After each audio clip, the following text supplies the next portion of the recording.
Ngiyanibingelela lonke ababukeli be-Black Life TV kuphi nakuphi la kufika khona lo mbukiso. Igama lami nginguStufuza Dlangamandla Zulu, umngwenya kaMsevukazi Mvuleni intokazi ezalwa Mkhize. Today ngivakashela umma kuhlelo lethu esilibiza ngokuthi sikhipha izimfihlo zongichazela kabanzi ukuthi why Allah today. Sawubona mama. Yebo njani sisi? Ngiyaphila kunjani? Ngiyaphila Sithando, nawe uyaphila? Ngi-right nami. Yebo. So ubuya kuphi ngokuhlala? Ngisuka emolweni ngokuhlala. Emolweni? Endaweni thize emolweni. Kunjani kuphi emolweni? Oh, Ngako okay. Claremont, Molweni. Oh, okay. Yeah. Idume ngani emolweni? Ayikho into ethene khona kuyona nje but indawana nje. But yabo. kuyahlaleka? Kodwa nje kuyahlaleka. Yebo. Okay. So ithini imfihlo ugcinile? Hey, ngiwumama uMkhize mina khona lapha emolweni. Angithi sikhonza kulabantu abasindisiwe mina nomyeni wami sisindisiwe nje. Lento yezinyanga siyihambi. Oh, okay. Njengoba singayihambi asikholelwa kuyona. Kunento ekuthiwa ke imento ukuzwe ngayo sisi. Kunemento lo muntu okuyena osiphethe nathi siye masinenkinga siyokhuluma naye. Ngamanye amalanga ke kuvele nje kugula ifamily member. Abashoyo ke bathiwa ishaba impundulo and asiyazi lento ke thina vele ngoba siyayikholelwa. Yithi labaya kufika umakhelwane athi umakhelwane hayibo makhelwane sukuma mbhemi awuboni nithi kuyonakala lana umntwana ke nimphuthumise kubantu and ngimtshela makhona sihambe lezi zinto athi umakhelwane nami hayibo sungaze pheke kufa umuntu. Hayi kude ke mntaka masibheka phi sibheka emzimkhulu. Sibheka emzimkhulu masifika lapha emzimkhulu hey angikaze ngithuke kanje. Yabona lento namanje isangithusa nje iyumthwalo kahle kahle la kumina. Ngoba sifika emzimkhulu lapha ngithi noma kuthiwani imoto kaBishop wethu le. Ngisho number plate ikhathi abo 8 ebusuku. Enikhonza naye. Engimthemba. And uneshow ukuthi akazihambi izinto ezizulu. Lutho yabona dali weStufuza. Mangithi kuwena mina siphila ngoJesu nje sisindisiwe igazi lika Jesu lewundlu nje kuphelela sifela ilona esilaziyo okunya sikwazi. So nje yathusa le yanto. So nihamba ngokugula komuntu wasemndenini. Yebo. Then mase nifika phambili jikijiki nifica umuntu Bishop sisengimention ngegama mntama. So wayewenzani nina kahle kahle? Wathola ukuthi wayekwenzani? Uyabona mangizokutshela ukuthi masifika lapha ya. Ayi ntombazana iphume noma ithwasala khona noma yini iphume ke lithathe liyosifaka khona lapha yana ke noma isigodlo noma isendumbeni. Yena uyanibona ukuthi akakasiboni yena. Oh, okay. Ayi ngithi noma kuthiwani uye ngikhwebe umyeni wami lo engihamba naye ngithi hayibo sikhombisane ngithi hayibo uyibona into engiyibonayo athi hayi ngiyayibona wemama ngithi mina ayi okay. Okwangithusa kakhulu wayenqunu sisi weStufuza naked njengoba phuma esiswini sikanini lendlu lena ekuthiwa isendumbeni. Angithi kuyabonakala nje bahleli la thina kuyabonakala lapha ya.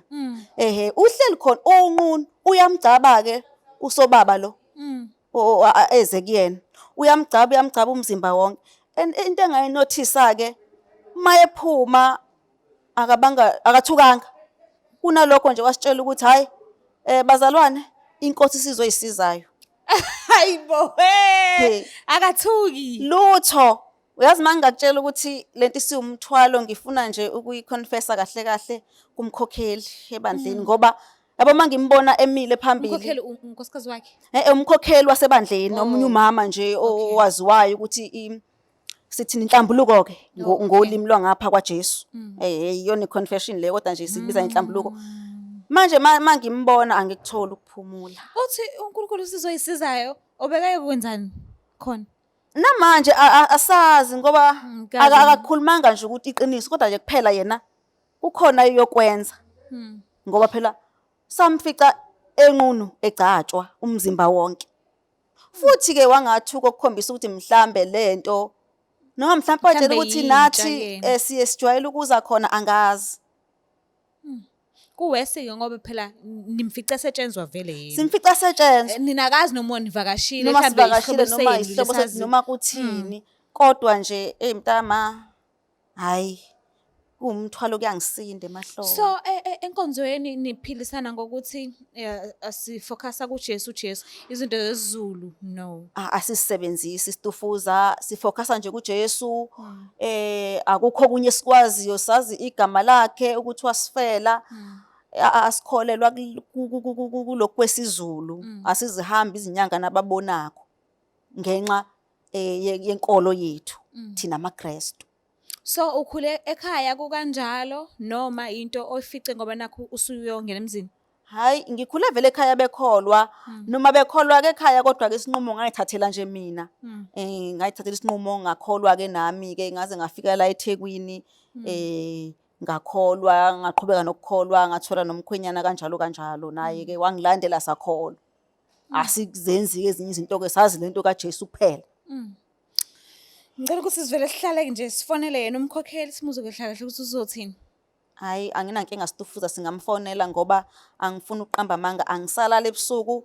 Abona nje nokudla mangike ngambona kuvele kubuye leya picture engayibona. So ngivele manje sengiyabona ukuthi ayi ngeke, engathi nokukholwa nokungakholwa ugcina ungasazi noma sekuyinto efanakho yini. Yazi it's a pity because labantu la besuke sibukela kubona abasuke besitshela ubungozi bezinto engafanele sizenze. Mase sifika bona bezenza lokho ngicabanga ukuthi kuvele kwehlisa amandla nje kuyakukhathaza ukuthi hawu uthi le ndlela singayihambi kuyabajikijikisa siyakubona futhi wena usuhamba yona futhi. So nje ngicela sifoneni simuze ukuthi uzothini.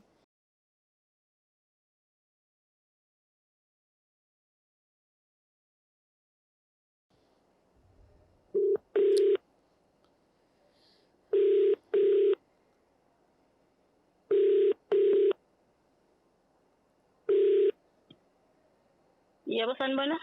Unjani ma? Ngiyaphila ninjani? Ngiyaphila nami ukhuluma noSitufuza Dlangamandla from iBlack Life TV. Black Life TV. Yes, usehlelweni sikulalela nje usohlelweni elithi sikhipha izimfihlo. Nginomala ohloniphekile kakhulu e-studio ofisa ukuthi akhulumisane nawe. Bengicela nje ukuthi umuphe isikhathi umlaleli ukuthi uthini kubi. Oh okay. Ungakhuluma. Sawubona mkhokheli wami. Yebo sawubona ngane yami. Yebo ma, ukhuluma nomama uMkhize emolweni lapha ebandleni esikhonza kulona sonke nawe. Yebo mama Khabazela. Ayi angifuni ukuqamba amanga mkhokheli wami. Sengithi ngiyidalule lento ngoba isingidla isikhathi eside. Isiyangehlula isikahle kahle siwumthwalo kumina. Kwenze njani mntanami? Hey ma, uBishop wasebandleni ubaba wethu lo osiphethe. uBishop wethu lo siphethe lapha ebandleni.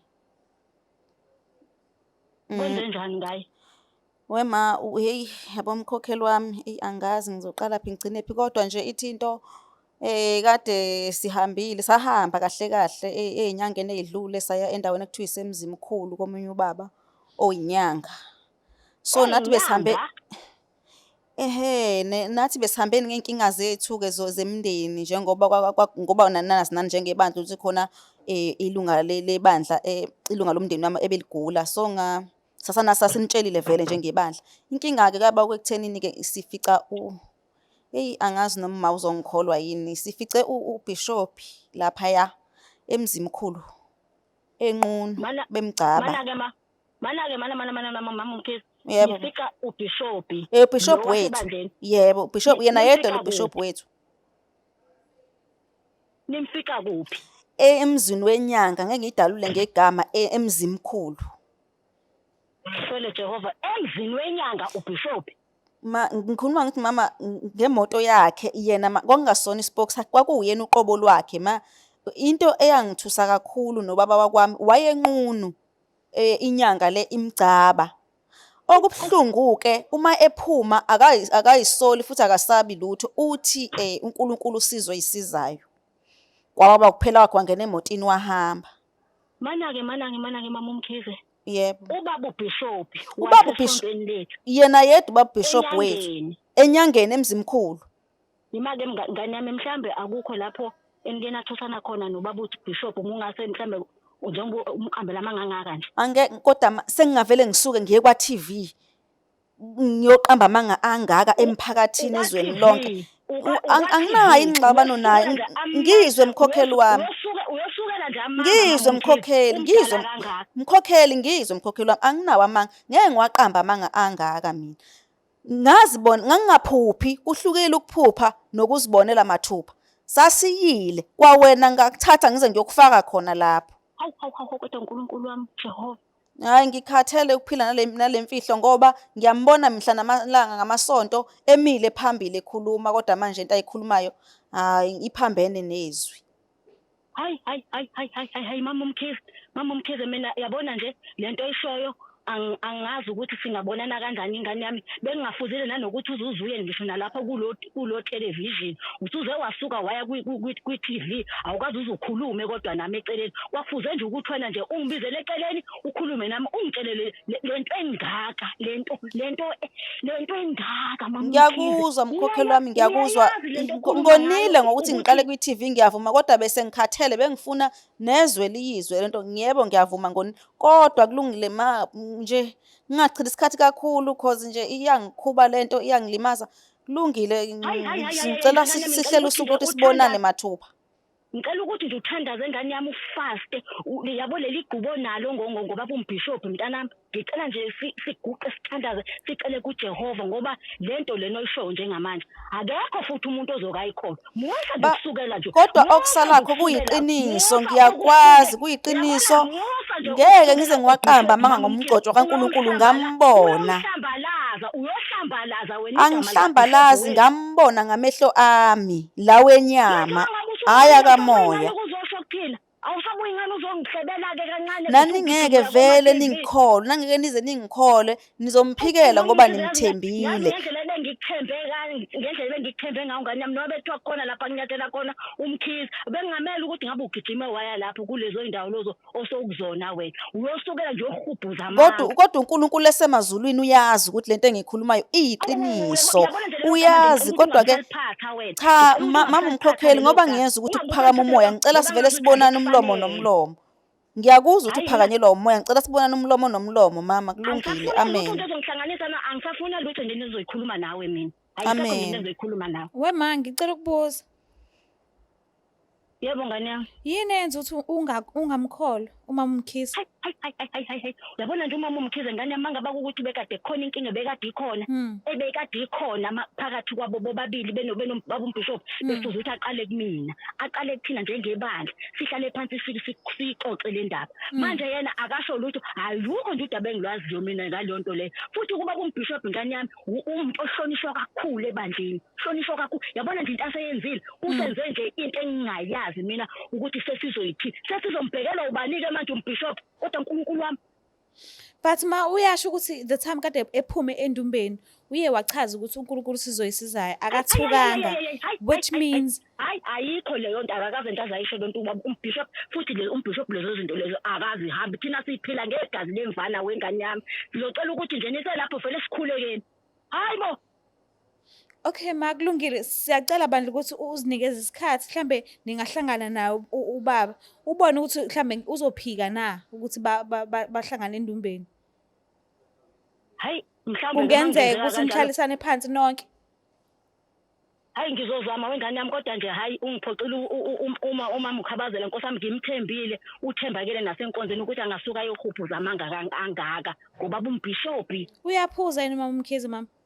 Cha ngimazi phuza. Yabona-ke shuthi ukuma senses wakhe. Ngamazi-ke futhi nanokuthi unamanga. Bengingamazi nokuthi unamanga-ke manje ayisekho into engiyaziyo ngayo. Siyacela mama ukuthi nizame ukwenza isikhathi nihlalisane nonke phansi. Ukubona ukuthi uzophika yena ubaba uMkhize. Ubaba uBishophi. Yebo ngane yami, ayisengozwa ngayo. Sebonga kakhulu manje isikhathi sakho. Hayibo. Ube kahle mama, bye. Bye ngane yami. Hayi angeke, angathi akakholwa nje nhlobo ma. Kanti uba uBishop Ngiya-understanda mina Stufuza ngoba uthembekile. uthembekile kakhulu. Yes, uthembeke kakhulu. And uhleze bashaya abantu abajwayele ukuhamba abantu besiZulu. Ngisho ungagula uzugule ugulisise, uyakutshela nje ukuthandaza, akubeka izandla uthandazelwe, akukho kunye ngoba ngisho ukuthi nami ngaphoqa umakhelwane ngoba nakho nami ngibona ukuthi kuyonakala. Wasithi umakhelwane asambe ngiphelezele-ke sahamba-ke. futhi nawe ungeve uyihambela wena wawusiza yebo ngangisiza wasemndenini nami ngingazi ukuthi kuzofika ikwenzeke kanjani. Mhlampe ngike ngithi-ke mina ngokwami wesitufuza mhlawumbe uNkulunkulu ngendlela ayisikhombisa ngayo. Sometimes uNkulunkulu uyenza ama-means athize ukuthi ubone uyitshela ukuthi uhambele kunye kanti khona into evele befuna ukukutshengisa yona eceleni. Sho. So uma ubhekile mangase ubiza i-meeting ucela umama umkhokheli mase ucela ubaba uBishop, angavuma uBishop ukuhlangana nomama umkhokheli?